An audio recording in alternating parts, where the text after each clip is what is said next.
अस्सलाम वालेकुम जी। मैं हूं मोहम्मद आसिफ चौधरी और आज बजट 2025 पाकिस्तान का हो गया है, आ गया है बजट। और बजट में दो सेक्टर्स को बड़ा अच्छा रिलीफ मिला है। एक है सैलरीड क्लास और एक है प्रॉपर्टी।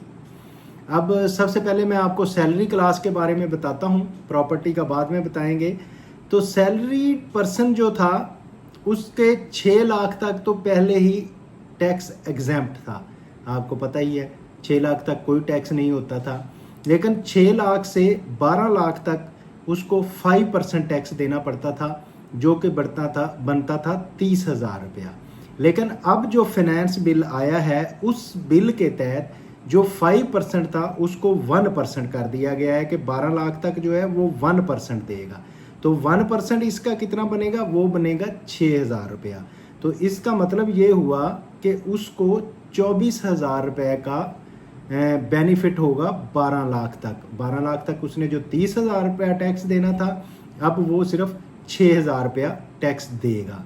तो अब अगर हम बात करें कि जो 12 लाख से जाता था 22 लाख तक, तो उसको ऑलमोस्ट 1,80,000 रुपया टैक्स देना पड़ता था। 12 लाख से 22 लाख तक जाता था।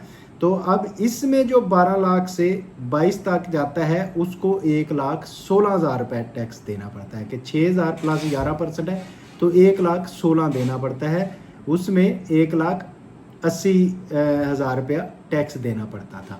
इसी तरह जब वो जाता था स्लैब 22 लाख से 32 लाख तक, तो उसको टैक्स देना पड़ता था 4,30,000 रुपया, 22 लाख से 32 लाख रुपए तक।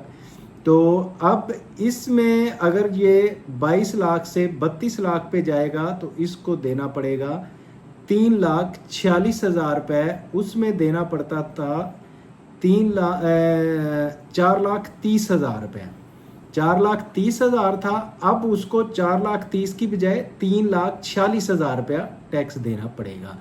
तो इट्स मीन कि ये मौजें लग गई हैं सैलरीड पर्सन की कि उनको जो है अब टैक्स जो है 4,30 की बजाय 3,80 देना पड़ेगा। अगर अब हम बात करें कि वो जो जाता था 41 लाख तक, 32 लाख से 41 लाख तक उसका जो स्लैब बनता था, अब जो बनेगा उसको देना पड़ेगा 6,16,000 रुपया।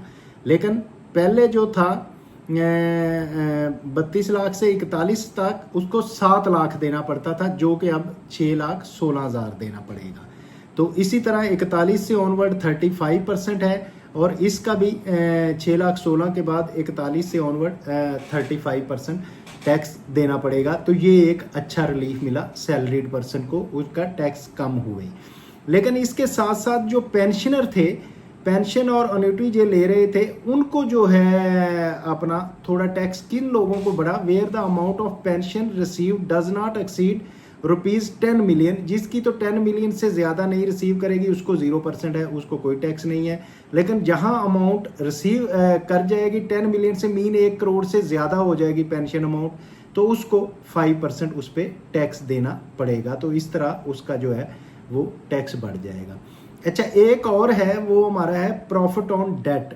प्रॉफिट ऑन डेट पे जो है वो पहले 15% टैक्स था जितना भी प्रॉफिट आता था डेट्स पे, लेकिन अब वो हो गया है 20% के उसको बढ़ा दिया गया है। प्रॉफिट ऑन डेट जो है वो 20% हो गया है, जिससे ज़ाहिर है जो पैसे जिनके बैंकों में पड़े हुए थे उनको अब वो टैक्स ज़्यादा देना पड़ेगा। यहाँ वो 1 लाख प्रॉफिट पे 15,000 रुपया टैक्स देते थे, अब वो 1 लाख प्रॉफिट पे 20,000 रुपया टैक्स देंगे।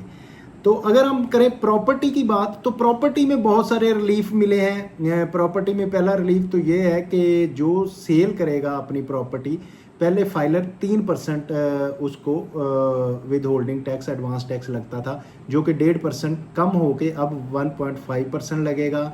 अगर उसकी प्रॉपर्टी है 5 करोड़ तक की, अगर 5 करोड़ से 10 करोड़ तक की है तो पहले उसको देना पड़ता था 3.5%, जो कि अब 1.5% कम होके 2% देना पड़ेगा। और जो जिसकी 10 करोड़ से ज़्यादा की प्रॉपर्टी होती थी उसे 4% देना पड़ता था। अब 4% से 1.5% कम होकर उसे 2.5% देना पड़ेगा। दूसरा एक फेडरल एक्साइज ड्यूटी थी, वो बिल्कुल ख़त्म हो गई है। FET तो बिल्कुल ख़त्म हो गई है। तो अब सैलरी पर्सन ने जो टैक्स से पैसे बचाने हैं वो प्रॉपर्टी में लगा के वो आराम से प्रॉपर्टी ख़रीद सकेंगे। फिर जो बैंकों में अगर पैसे रखेंगे तो वो टैक्स ज़्यादा कटेगा, उस पर 20% हो गया है। तो ये जो स्टैम्प ड्यूटी भी इस्लामाबाद में कम हो गई है, लेकिन अब देखते हैं कि प्रोविंसेस उसका क्या करते हैं। अगर तो स्टैम्प ड्यूटी प्रोविंसेस भी कम कर देंगे तो फिर क्या फ़ायदा प्रॉपर्टी वालों को होगा। एक तो एडवांस टैक्स का 1.5% स्टेट कम हो गया, दूसरा FET बिल्कुल 7% तक जो थी वो बिल्कुल ख़त्म हो गई, और तीसरा जो है वो इनको स्टैम्प ड्यूटी भी ख़त्म अगर प्रोविंसेस को हो गई, और उधर से टैक्स में पैसे बचेंगे, जो टैक्स के रेट कम हुए हैं तो वो प्रॉपर्टी आराम से ख़रीद सकेंगे। तो ये था प्रॉपर्टी और सैलरीड क्लास जिन दोनों के लिए बेनिफिट हुए हैं। और जो बैंकों में पैसे रखते थे तो वो इंटरेस्ट उस पर कमाते थे, तो वो इंटरेस्ट जो है वो बढ़ गया है, 15 से 20% चला गया, उनको थोड़ा नुकसान होगा। तो ये था आज का करंट सिनेरियो जो आपने उम्मीद है कि पसंद आया होगा। तो अगर आप चाहते हैं कि आप अपडेट लेते रहें इसी तरह टैक्सेशन के रिलेटेड और जो बजट के तब्दीलियां आ रही हैं, तो आप हमारे साथ जुड़े रहें, लाइक करें, शेयर करें, सब्सक्राइब करें, और अगर कोई मसला आ रहा हो तो कमेंट बॉक्स में कमेंट करें ताकि आपका मसला हल किया जा सके। Thank you very much, have a nice day.